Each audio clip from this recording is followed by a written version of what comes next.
On this episode of Hashtag Surviving Alzheimer's, Marian Heemskerk reached out to me after seeing me on a webinar. And I'm so glad she did. She's got a great new book called The Crow Jacket, Navigating the Challenges of Dementia. She has worked in the aging space for a very long time, and she brings great insight and great advice. She also has a fun story on where the name came from. After I lost my mom to Alzheimer's, I decided to take everything I learned and everyone I've met since and share that information and the lessons learned. I'm Dayna Steele, and this is Hashtag Surviving Alzheimer's, a caregiver's manual, a how-to guide for friends and family, and a safe space to learn and vent and maybe share a glass of wine.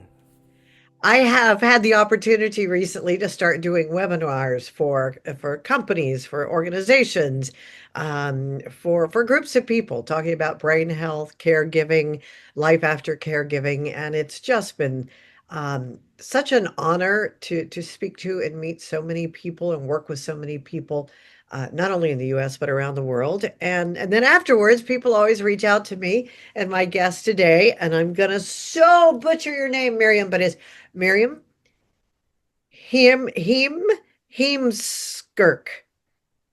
How'd I That's do? How'd I do? All right. Miriam was on one of the webinars that I did recently about brain health and, caring for yourself. The caregivers' kids have, what is it? The cobbler's kids have no shoes. Um, and, reached out to me afterwards and told me about your book, The Crow Jacket. Now, you worked in the healthcare space, right? I've been working in healthcare for a very long time. I started when I was about 16, worked as a candy striper in the hospital, serving residents or patients that were at the hospital, serving them water, talking to them, making them laugh, finding ways to make their day enjoyable. That was my job, and I loved it. I loved it so much. And then after that, had gone into work in a long-term care community, finished high school, finished early, then went off to nursing school. And that was kind of the beginning. And I was 16. And now, of course, I'm at the latter stage of my working career of this style anyway, working with elders. And it has been 47 plus years. The name of your book, The Crow Jacket, begs the question, the title. Explain to me where the title came from. The title came from one of my, it was an event that happened. I was walking. So as a director, I was walking through one of the units where older adults live in assisted living. And in there was a lady named Olive. And Olive was sitting in this lounge area looking outside this big window. She was just enjoying her morning. And I walked through and I said, "Good morning, Olive. How are you?" And Olive looked at me and she goes, You, you, you look like a crow. And I had on this jacket that was speckled, gold, black, white, speckled jacket. And when she said that to me, that I looked like a crow, it was kind of like I was taken aback a bit, but not knowing who Olive was. Olive suffered from dementia. She was living in assisted living with her husband, and her husband Lorenzo and her were living there. And he was her caregiver, but in assisted living, meals are made, housekeeping set, etc. So he could focus on her. He didn't necessarily have to do all those other things that you have to do in a house to take care of everything. So that was a wonderful space. Olive was still capable to live in assisted living and it did well, but this word finding was a challenge for her. So the jacket I had on, and as I walked back to my office, I kind of snickered. I thought that's funny. And the jacket itself, I love the jacket. It's a Heaney jacket. It's a lovely jacket that's made. But over time, this story of this jacket and Olive began to be part of orientation for new staff. So I have my jacket on. I strut around the room, ask them how it looks, and they say it looks lovely, looks good. They like it. I said, "Are you ready? This is gross." I take it off, and the lining of the jacket is discolored, it's ripped, it's torn. And what this jacket has meant is that it's like Olive. On the outside, she looked pretty. She looked really good. She looked put together. So she had her hair done. She always looked nice. But when she spoke or when she did things, things wouldn't come out right. So I show this jacket and this distorted inner sleeves and lining that's gross. But That's what happens to people with dementia, their inner self. Things start breaking apart, taking, and a lot of it is with the brain, neurological changes. Their brain is making changes and things are happening to them. But if you were just to meet them and walk by, you'd never know unless they spoke or unless, and these are sort of the beginning stages of dementia. And so that jacket's become even more and more important. It becomes even more and more part, and hence, you look like a crow, The the crow title of the jacket. jacket. That is probably one of the best brief visual descriptions I've ever heard anybody give of dementia. And you know, I've heard a lot at this point in my life. It is, though. It is. It's the beautiful jacket on the outside and the ugliness on the inside that people don't see. I'm working with a person right now who's encouraged me to write a book proposal. I think it would have been easier just to write the 18th book and not worry about writing the proposal. Um, but we've been talking about, everybody's got a story. Everybody's got a book inside them somewhere. What moved you from I should write a book, I think I could write a book, I might have a book, into actually sitting down and writing the book? Well, one of my colleagues who did the orientation piece with me, that we do about 4 different sessions through orientation, and she said you should write a book about that. So I initially scripted it out, sent it into a publisher, and they said, not enough. Go back, try again. So then, hence, I have other stories in there, and I have a story in there.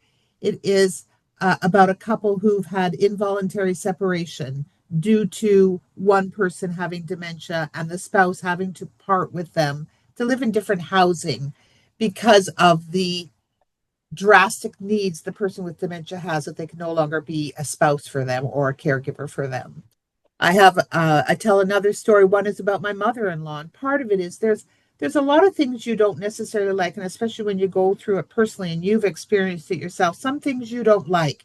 You don't like how it's done. You're not necessarily, but if the person who has the disease or the person who is receiving the care, if they feel loved, if they feel cared about, if they feel like their needs are met, even if it isn't the way you would want it, if they're in a good space, we have to allow some of it. So the example would be my mother-in-law, Ellie would, her hair would be disheveled, her teeth would be out. But when I asked her and I talked to her, she's happy, she's content, she loves where she lives. The caregivers are so good. Like, so to me, that disheveled hair or her teeth out, even though it wouldn't be the way I know she would want it, she was good. She was good in that space. And I think dignity, respect, kindness, just showing love. And if they feel loved, cared about, safe, secure, and they've got connections around them, those are the main important things. Or in any relationship, pick your battles. Pick your battles. Yes. I have 3 wonderful, men in my life, my sons. They've grown into great men, but I learned when they were teenagers, boy, pick your battles. If they're coming home, they're not getting high, they're not drinking, whatever, I guess I'll just leave the socks on the floor. You do have to decide what Yes. is best. What has surprised you about writing a book? I think sometimes I feel like a little bit of an imposter. Like you're writing it and you think, who's going to read all this stuff? Who's going to want to read it? See, and you kind of feel like, is this, am I good enough to give this information out to people? And so I think humbly for myself, that's one of the things that I think I struggled with, and just allowing it to go. Like, and I already, when I look at this book, it's just come out. I've just received the first packet of books, and I'm going, I could change so many things. Isn't that like, I mean, when you open that box of books, your first thought is, "Oh, please, Lord, don't let the baby be ugly." And then it's so exciting when Yeah. you just wanna smell it and touch it and thumb through it and So I had to look through it, and so it's been, and it's just been this past week. So it's a little surreal for some of it, but the other part is I try not to think about all that stuff. At this stage in my life, I want to teach people. I want to tell people what I know, and they can blend it with what they know, and they can make something different, something special. So as long as it impacts, to me, older adult, other people, colleagues, in ways that it just makes people better. It makes our communities better. And so I just want to be an impact. I'm sorry. If you're sitting next to somebody on an airplane and they say, "What's your book about?" Put it into just a couple of sentences that make them want to say, change that body language, turn towards you and say, "Tell me more." So, what is your book about in just a couple of sentences? Who's it for? What's it about? Okay.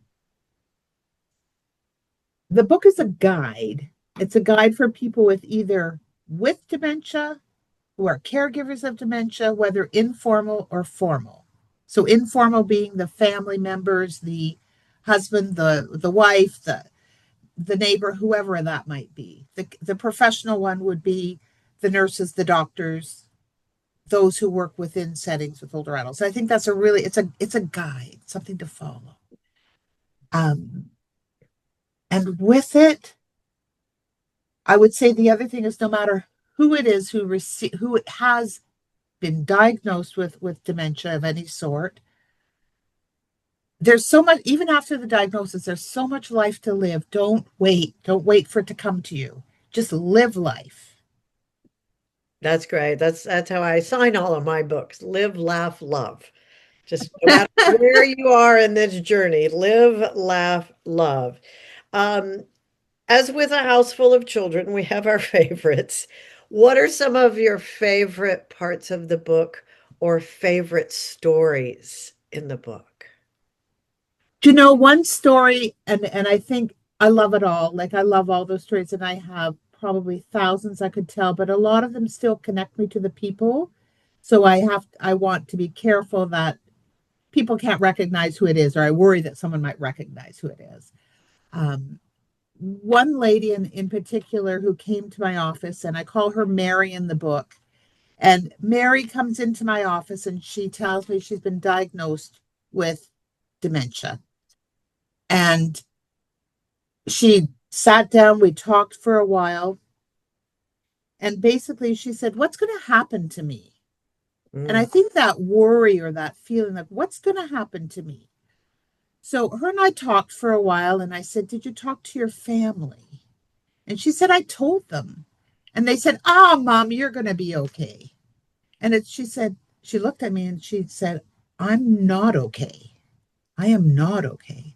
So with that, we talked more about things. So it's like, write down your story, who you are right now, all the things you know. Make sure your plans are in place, that you've got your will in order, that you've got representation for when you're not well, you have somebody who you want to take care of you the way you want to be taken care of. So that you can call the Social Security office, somebody can call on your behalf and take care of things. Oh Lord, I had to load my mom in the car and take her there. Yeah, Fortunately, they've changed those rules a little bit, but yeah, still, I yeah. mean, it's crazy. We've done all having written the books, done the interviews, talked to people like you. We of course have done this years ago with our kids. It's like, yeah, get all that stuff done.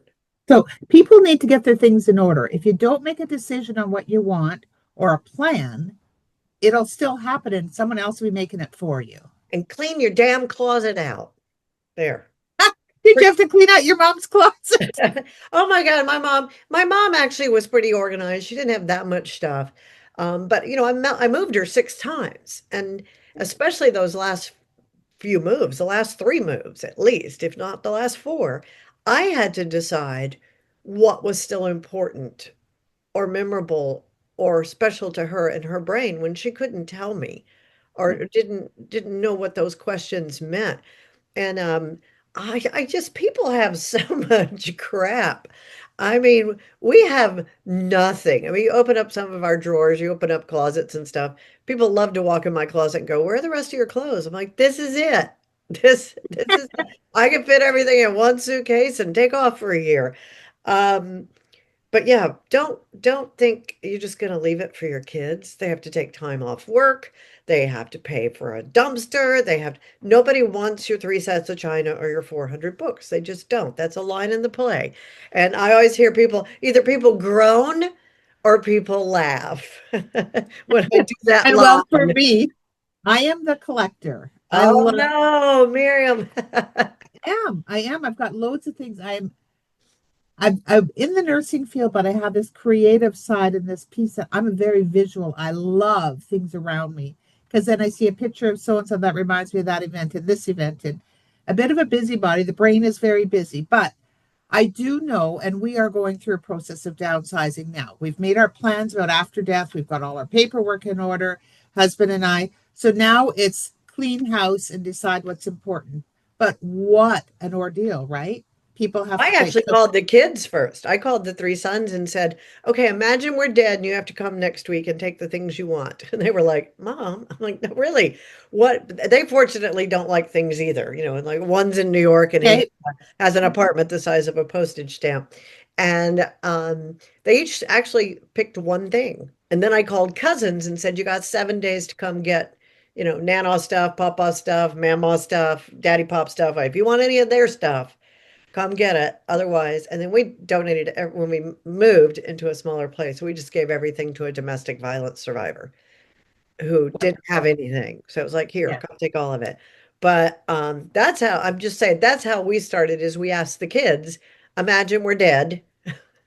What would you come take out of the house? And when they told us, we were like, okay, come get it. It's yours. Take it.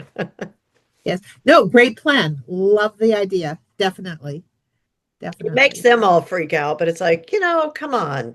Let's do this now, and you're gonna thank us later when you don't have to, go through all this stuff later. Yeah. And I think that's a wise thing because don't save it for the children to clean up. So And well, make and you'll find out your kids don't want the, 17 years worth of report cards you saved. They just really don't, but you have them. yes. Got it. Very much so. Anyhow, So what's next for you? You've got the book is coming out. It's out this week. it's out this week. All right, The Crow Yeah. Jacket. And I'll have a link to that and your website. But before you go, you got another book. You wrote a kid's book. Tell me about that. I wrote a kid's book. Yes, I did. I wrote The Adventures of Livy and the Snail. So that also it's a book about love and kindness, being kind to all things. And I think it's part of it was more of a granddaughter who we she had a pet snail. We talked about it. The pet snail was Gary, and from that little event, we created a story, or I created a story, and had a niece do the illustrations. But it's just a lovely book, and it just invites children to think about little creatures and to also be kind to everything they see. Like even snails are important in life, What the a smallest fun things. project though to work on with family. That It has was to it have was been really good. great. And we're working on a third book. So you asked what's next. So Adventures of Rainer and the Red Wagon, which is another grandchild, the story of all the places we've gone with this red wagon. It became kind of a fun thing. And of course, when you write one book for one grandchild, the other one said, well, until you get my book done, I'm not reading that one. So I like that, that grandkid. and that was a 5-year old telling me that. So anyhow, we're working on that one. But one of the ones that I think my lifetime of working in, if I kind of feel my story of what will come, it's a book that I've been working on for probably about 12 years, and I don't know if it'll ever get published, but it's one that I do want to finish, at least finish all the writings on. And it's Until Death Do Us Part. When does death occur? And a lot of times death in relationships, and part of in the Crow Jacket I talk about involuntary separation and different kinds of things. People don't want to separate from their partner, but there comes a time in life where you may have to. And what that means. And it doesn't mean that you've left each other or that you decided to have a divorce. It's not that. It's just this is the how life is. And I feel like each of us, no matter whether we're married or not, or whether we're single, or like each of us are an individual person. And each of us need the things that are going to help our quality of life, depending what stage we're at. And older adults struggle with this terribly. They feel guilty. The Oh, I one have who, a friend who's not really an older adult yet, but his wife is well into the stages of Alzheimer's. And every time I see him, he kind of pulls me off to the side and goes, "When is it time? When is it time for me to make sure she's safe and comfortable because they've been together since like high school. Yeah. And it's just devastating to him. But I told him, at least you're thinking that way. Some people won't even think or verbalize that. At least you know at some point. I said, and you'll know. You'll know. Yeah. And it's the support for the one who's also has to bring their partner to a place, to a home.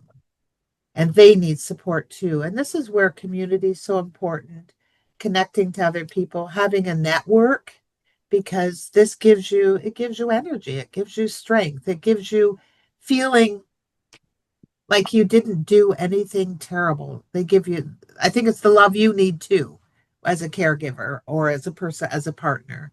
So there's so much to it. It's so complex. It's so complex. It is. It is. And as a caregiver, you never really stop to think, care for yourself, what's best for yourself.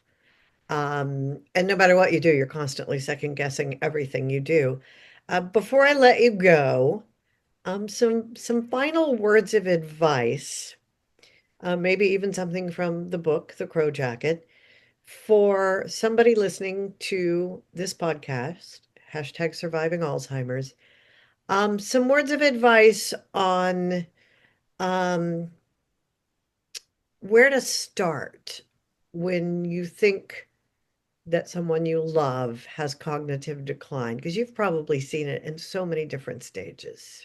Yeah. And it's a tough question because I think you have to think about individual, like depending who you are, you have to think about the person you are wanting to either go to see their family doctor to see, maybe have a test done. Talking to people with kindness. It's like, I know you're not going to believe this, but I love you. This is why I need you to come with me to your doctor, because I'm seeing things that there may be treatment for. There may be a little bit of help. I'm feeling. So these are just types of ideas that I have, but each person has to think what's going to work really well for that person. And it's tough. There's no easy answer. There's no right way to do it. But I think getting the medical help, getting a diagnosis, being able to see if there's treatment or not. What if it's something else? There could be many different reasons why. So just getting that first initial step. But whenever that diagnosis does come in, there's life to live life well the way you want to. And it really is, I think, the journey along the way, the quality of life that's given to that person who's diagnosed, the better it is, the more enhanced their life will be. And whether it's things they can do for themselves or where other people are helping them. Thank you for listening to this episode of hashtag Surviving Alzheimer's. I'm Dayna Steele, and if you need more free resources or information, please visit my website at daynasteele.com, DaynaSteele,